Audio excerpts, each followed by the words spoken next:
And as I was saying, that is in 2020 when we last caught up on the unboxing of the Unihertz Titan, I said I'd do another follow-up of how it was actually performing after I'd used it for a bit. And somehow it's now 2022, it's almost 2 years since that original unboxing video, which got how many views?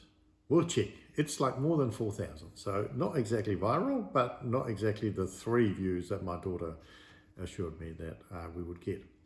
Anyway, so today, this is I'm calling it a YouTube first. This is a reboxing unboxing video where I'm gonna put this one back in the box, the box it came in, and I'm gonna unbox the new Titan Pocket, which has now arrived because this one is nearly dead.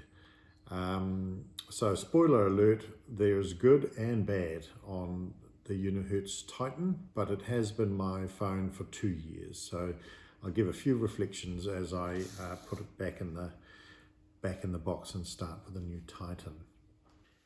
Now, before we get into the reboxing unboxing, and there must be another name for that. Put the proper name for that in the comments. I'm sure there's no such thing, but I did try and Google boxing videos, which is technically what this would be, but then you get all sorts of pugilist sports videos, not somebody putting something in the box. So I'm going to go with Rebox.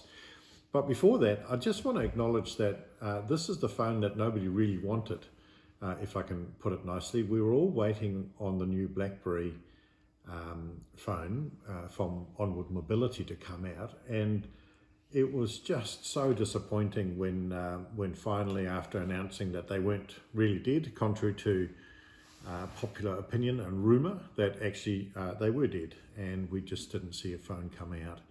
And I actually ordered the Titan Pocket that same day. I've been waiting for it, for the new one, and we're just not going to get it. So Unihertz are definitely filling a need, and I congratulate them, and I'm buying their products. But really, it's not quite the phone we wanted. It's not the Blackberry that we'd all hoped for. So anyway, rant over. Can't do much about that. But yeah, just a reflection on that. So let's start with some reflections on the Titan as I then prepare to put it back in the box. So here it is, my 2-year-old Unihertz Titan. This hasn't been my second phone or something that I use as a backup or anything like that. This is my only phone. This is my primary and only phone. It's holding up physically, like from its exterior appearance, really well. It's got the original screen protector on it, and you might be able to see here if I bring it up a little bit closer. Obviously some wear and scratches on it, but hey, there's a spare screen protector in the box which I never used. A lot of wear on the some of the keys, but they've held up pretty well. Exterior condition, I've never got a case for it, and it looks pretty good. Function is not quite as good. There are a few things that stopped working along the way. The tactile keyboard is not as responsive as it should be, and the home button sometimes works and sometimes gives up the ghost. Now that's become quite important because the front-facing camera, this one here, also stopped working. That means face recognition doesn't work, which is fine, I guess. But for things like Zoom and Teams and Google Meets, which have become a really important part of the way in which we communicate now when we're working from home, that sort of thing. That was kind of painful that stopped working. Good news is that the camera quality continues to be rubbish, so it actually was a pretty unacceptable picture anyway before it stopped working. So I don't know, is that good news or not? But hey, it still works. Everything works. I upgraded the Android system when that was available. That all went fine. Everything else works. Whatever apps I've wanted to run on it have worked perfectly well in this environment. So yeah, it's been a good phone. It's a daily driver. So this is what was in the box. You might remember when we did the unboxing.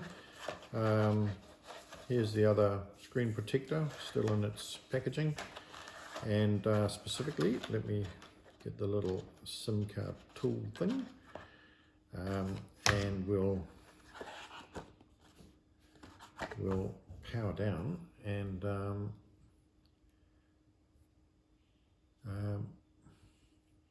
we'll turn it off, which is kind of a big thing, I suppose, in a way. There we go, it's off. And from here, we'll pop out the SIM card, and then we're all ready for the Titan Pocket, which is going to be the new daily driver.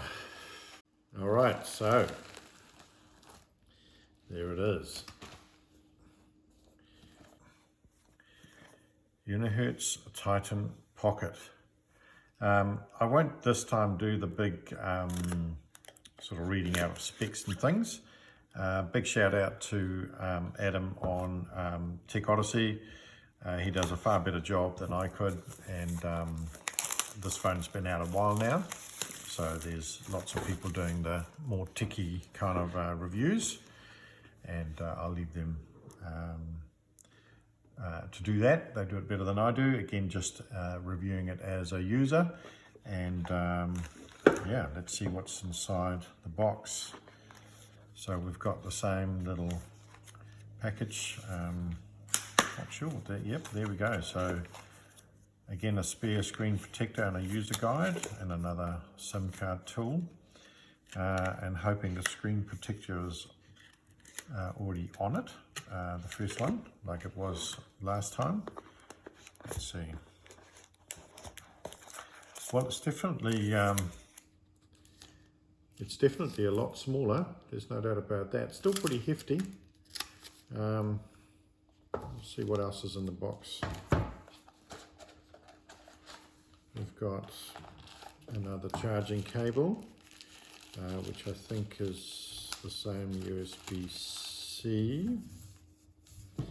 Yep, and another, this is a European plug, so they don't actually do too many plugs. I think they do US and European and possibly a third one, but they don't do Australia, New Zealand, and I think actually, I'm not sure that they do the UK one either, but anyway, it's not the end of the world. We'll get rid of those. And let's have a look at the phone itself. So here we go. Yes, it's got a screen protector on it already there. Just got to peel off the front face. It's got again quite a solid feel, a bit like the original Titan. It's a metal case, couple of rubber accents, but really solid build quality. Feels quite solid, like it'll stand up to quite a few knocks. We've got the magic key, again programmable magic key. I'm assuming that's the on-off, and actually I don't really know what the other buttons are yet. Two buttons on the side there, magic, and I think on-off there. SIM card tray here.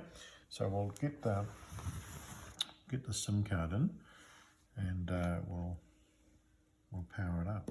Right, so SIM card is in, and we are good to go. So it's now come live. All the apps that you would expect to be there are there, and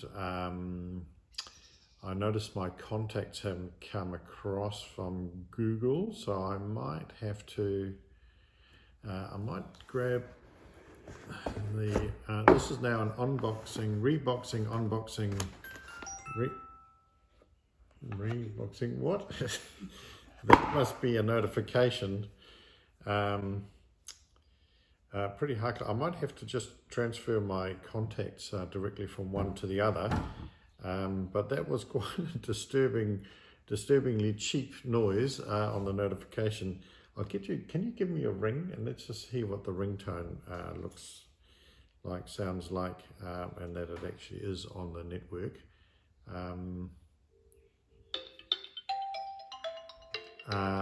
Yes, that has to be the cheapest ringtone I've heard since about 1983. So yeah, might have to choose a different one.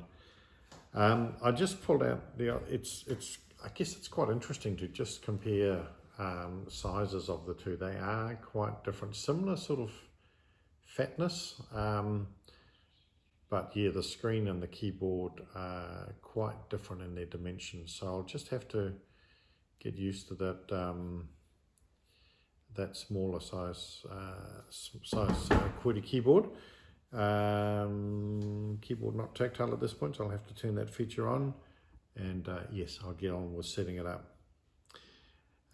Yeah, so that's the phone ready to go. I'll just need to set it up now. Right, let's have a look at those other accessories I bought. So arriving in that separate package, we've got, oh, I need the knife again, the USB-C cord and 2 sets of buds. So let's have a look at those. That looks slightly lethal, doesn't it? Let me try and cut that there.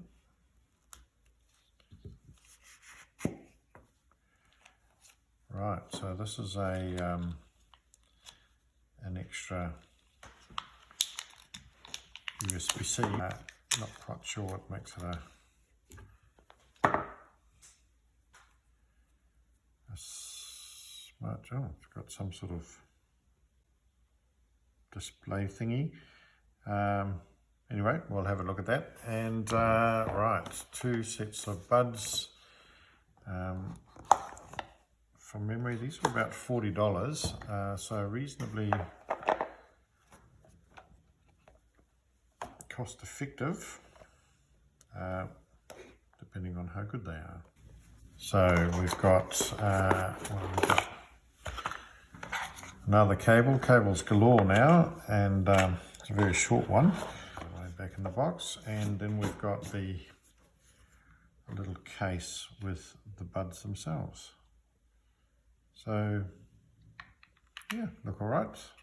Magnetic, locating in there, and little port at the back to charge. So this is the earbuds charging up, and that's that smart charging cable that came with, or that I ordered from Unihertz. So yeah, I'm not sure how valuable that is, but interesting, I suppose, and you can see exactly what's going into to whatever you're charging.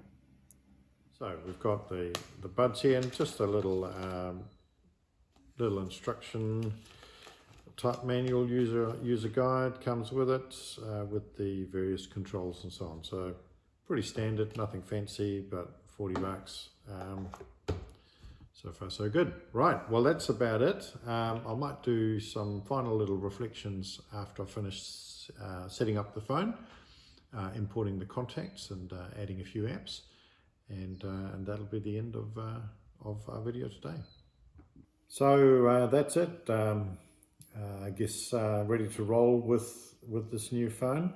It's now set up, and I'm pleased to say that in putting the Google across, you know, all my contacts and so on have come across, and Gmail works, and basically any app I've tried to set up is on there now, which is good.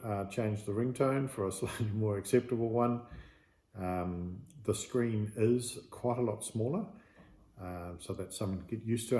And actually, what I didn't pick up on to start with, and I have pulled this one back out of the box in order to to set up. So I'll put it back in after again. But the little numbers here that you access via the Alt keys are on the right hand side of the keyboard, whereas here they've ended up on the left in the new phone, which is something I didn't pick up on when I first saw it. And I went into my box of old phones and I picked up the Q10 from days of old, about 2013 or something, and it's actually not that dissimilar. And again, with the numbers, they're on the left hand side.